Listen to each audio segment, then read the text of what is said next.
நான் பிரபாகரன். இப்போ நம்மளுடைய கஸ்டமர் வந்து வேற ஒரு ஒர்க் கொடுத்துருக்காரு.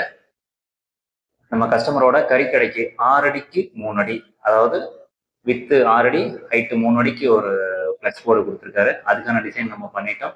இந்த கஸ்டமருமே நமக்கு ரெகுலர் கஸ்டமர் தான். ஒரு 3 இயர்ஸாக நமக்கு ஒர்க் கொடுத்துட்டு இருக்காரு. அவரோட நியூ பிரான்ச் கறிக்கடைக்கு வந்து நம்ம டிசைன் பண்ணியிருக்கோம். வாங்க அதோட டிசைன் எப்படி இருக்குங்கிறத பார்க்கலாம். கறிக்கடை நேம் வந்து செந்தில் கறிக்கடை. நம்ம அண்ணா தான் அவரு. மேல வந்து குலதெய்வ நேம் கேட்டாரு. ஐயனாரப்பன் துணை, புடவைக்காரி அம்மன் துணை, புடவைக்காரி பொன்னியம்மன் துணை. 1 கிலோ வந்து 800, அரை கிலோ வந்து 400 வேணும் அப்படிங்கிற மாதிரி கேட்டிருந்தாரு. அப்புறம் கறி இமேஜ், வெள்ளாடு இமேஜ், செம்மறியாடு இமேஜ். வரவங்க வந்து கைப்பை கொண்டு வந்தால் மட்டும்தான் கறி கொடுக்க முடியும் அப்படிங்கிற மாதிரி அவர் ஒரு ரூல்ஸ் வச்சிருக்காரு. அவரோட கடையில் வந்து பாலிதீன் கவர்லாம் பயன்படுத்துறது இல்லை அவரு.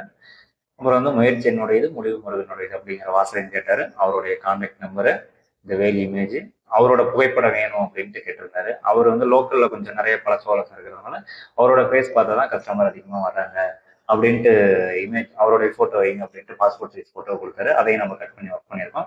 இந்த டிசைன் வந்து நம்மளுடைய டிசைனர், நம்ம ஆஃபீஸ் டிசைனர் வந்து அரவிந்த் ரெடி பண்ணாரு. நல்லா பண்ணியிருக்காரு. மேலே வந்து ஒரு லோகோ ஒன்று டிஃப்ரெண்டாக வச்சிருக்காரு. கறிக்கடை அப்படிங்கிறது அவரோட ஓன் கிரியேட்டிவ்ல அந்த லோகோ வச்சிருக்காரு. நல்லா இருக்கு. கஸ்டமரும் நமக்கு அப்லோடு கொடுத்துட்டாங்க. இதை நம்ம இப்போ பிரிண்ட் பண்ண போகிறோம்.